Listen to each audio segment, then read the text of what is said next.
میں رمضان کا مسئلہ اسی بات سے حل کر دو. جاؤ علم فلکیات والوں سے پوچھو، موسمیات والوں سے پوچھو. آج کی جدید ریسرچ یہ کہتی ہے کہ سورج طلوع پہلے ہوتا ہے، زمین پہ نظر 9 منٹ بعد آتا ہے. انہوں نے دلیل دی، انہوں نے کہا جو سورج کی پہلی شعاع سورج سے نکل کے زمین تک پہنچتی ہے تو زمین کے ٹائم کے مطابق اسے 9 منٹ کا دورانیہ چاہیے سورج سے نکل کے زمین تک پہنچنا. جب تک وہ ہمارے گولے پہ وہ لائٹ نہیں پہنچتی ہم یہ سمجھتے ہیں کہ سورج آیا ہی نہیں. شعاع بتاتی ہے کہ وہ آ گیا ہے.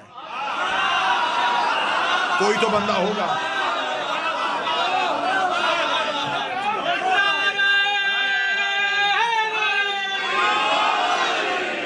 یقیناً میں ممبر پہ جھوٹ نہیں، میں سمجھ رہا تھا مضافات ہے، مجھے عوامی سطح پہ بات کرنی ہے. میرے ان 2 عزت والے سادات نے مجھے بتایا کہ اسے عمومی سطح نہ سمجھیے گا، یہ مخصوص لوگ ہیں جنہوں نے قدیمی علماء کو سماعت کیا ہوا، لہذا آپ کی سماعتوں کے اس معیار کو سمجھتے ہوئے میں نے گفتگو اس سطح پہ کی.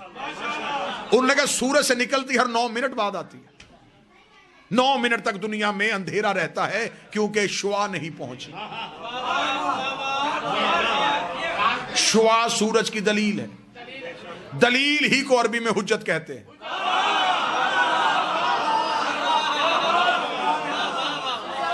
اور وہی علم فلکیات والے کہتے ہیں کہ سورج غروب پہلے ہو جاتا ہے، نظر 9 منٹ تک آتا ہے.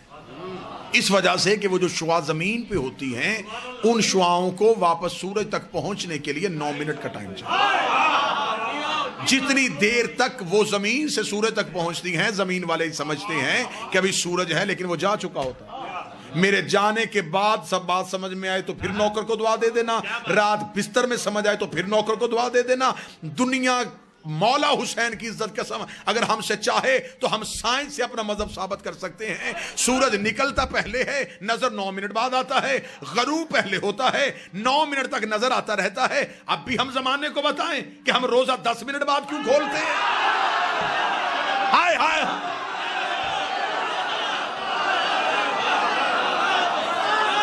ہمارے سحر و رفتار کا تعلق شعاعوں سے نہیں.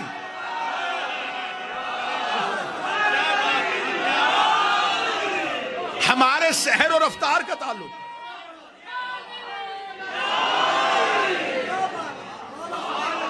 ہمارے سحر و رفتار کا تعلق شعاعوں سے نہیں، سورج سے.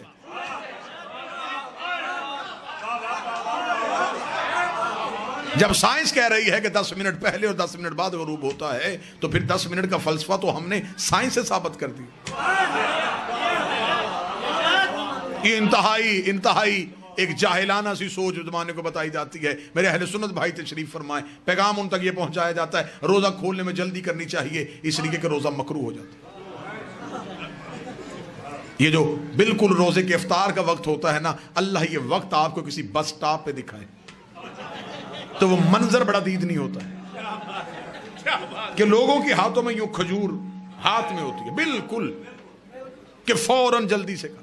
کیوں؟ وہ کہتے ہیں جلدی کر لینا چاہیے کیونکہ پھر روزہ مکروہ ہو جاتا ہے. اچھا میرے سامنے آپ باخبر چہرے تشریف فرمائیں. اکثر ایسا ہوتا ہے کہ ایک روزہ دار جو ہے وہ صبح اٹھنے میں تھوڑا دیر سے اٹھا، کھانے پینے کا وقت گزر گیا تھا، بالکل سحر کا وقت تمام ہونے والا تھا، اس نے نیت کر لی اور روزہ رکھ لیا. ایسا ہے؟ مذہب اسلام کا کوئی مفتی ایسا نہیں جو یہ کہے کہ اس کا روزہ نہیں ہوا. وہ کہتے ہو گیا. اسے ہماری زبان میں جو ہمارا علاقہ ہے اس کی تہذیب کے مطابق اس کو ایک لفظ کہا جاتا ہے 8 پیرا روزہ. اب پتہ نہیں آپ کے ہاں کون سا لفظ بولا جاتا ہے. ہمارے یہاں کہا جاتا ہے 8 پیرا روزہ جو بغیر کھائے پیے رکھا جائے، بلکہ مولوی کہتے ہیں مسجدوں والے کہ اس کی زیادہ فضیلت ہے کیونکہ یہ بغیر کھائے پیے رکھا. اچھا بغیر کھائے پیے رکھا ہو گیا، جو روزہ بغیر کھائے پیے رکھا جا سکتا ہے بغیر کھائے پیے کھولا کیوں نہیں جا سکتا؟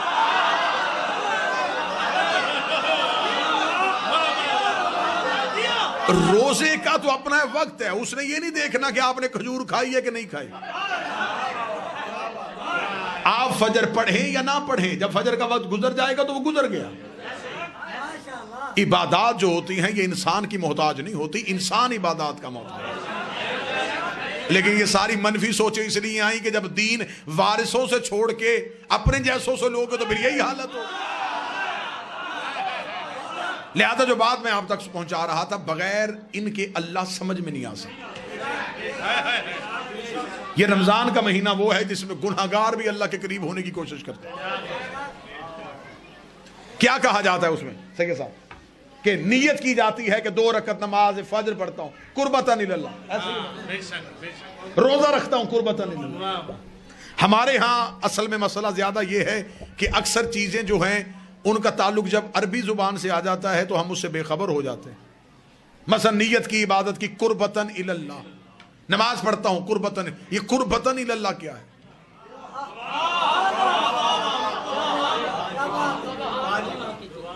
قربتاً اللہ نہیں، قربتاً اللہ، میں اللہ کی طرف قریب ہونا چاہتا ہوں۔ اب آپ نے میری سوچوں سے زیادہ داد دے دی، یہ جملہ آپ سمجھیے گا اور اسی پہ نتیجہ دے دوں۔ انسان نیت کرتا ہے کہ میں اللہ کی طرف قریب ہونا چاہتا ہوں، اللہ کے قریب نہیں، اللہ کی طرف قریب۔ جس شے کے آپ نے قریب ہونا ہو اس شے کا کسی ایک جگہ پہ محدود ہونا ضروری ہے۔ مثلا میں کہوں کہ یہ جو ہوا چل رہی ہے میں اس کے قریب ہونا چاہتا ہوں تو ہوا تو چاروں طرف چل رہی ہے، میں کدھر قریب ہوں؟ میں پانی میں تیر کے کہوں کہ میں پانی کے قریب ہونا چاہتا ہوں تو کیسے ہوں گا جب میں ہوں ہی پانی میں؟ جب ہر جگہ اللہ ہی ہے تو پھر آپ کس کے قریب ہو رہے ہیں؟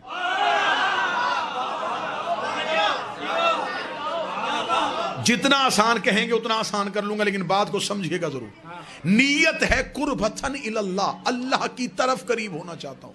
میں مجمع سے کہوں تھوڑا تھوڑا ممبر کے قریب ہو جائے، اس کا مطلب ممبر یہاں ہے، آپ ادھر سے ادھر کی طرف آئے ادھر قریب ہو رہے ہیں، اس کا مطلب ممبر ادھر ہے ادھر نہیں۔ اگر ہم اللہ کے قریب ہو رہے ہیں تو اللہ کو ایک جگہ پہ ماننا پڑے گا، جدھر ہم جا رہے ہیں ادھر اللہ ہے، جدھر سے ہم جا رہے ہیں ادھر اللہ نہیں، تو جو ادھر ہو اور ادھر ہو وہ اللہ ہوتا ہی نہیں۔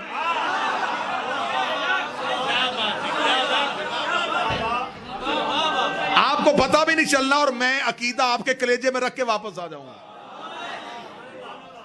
ہم عقائد کے حوالے سے خود کچھ حملہ آور ہے کہ پتہ بھی نہیں چلتا، اور اس وقت پتہ چلتا ہے کہ جب ہم اس کے بالکل قریب بلاسٹ ہو جاتے کہ عقیدہ اس کے اندر اب صلاحیت کر گیا ہے۔ آپ اللہ کی طرف قریب ہونا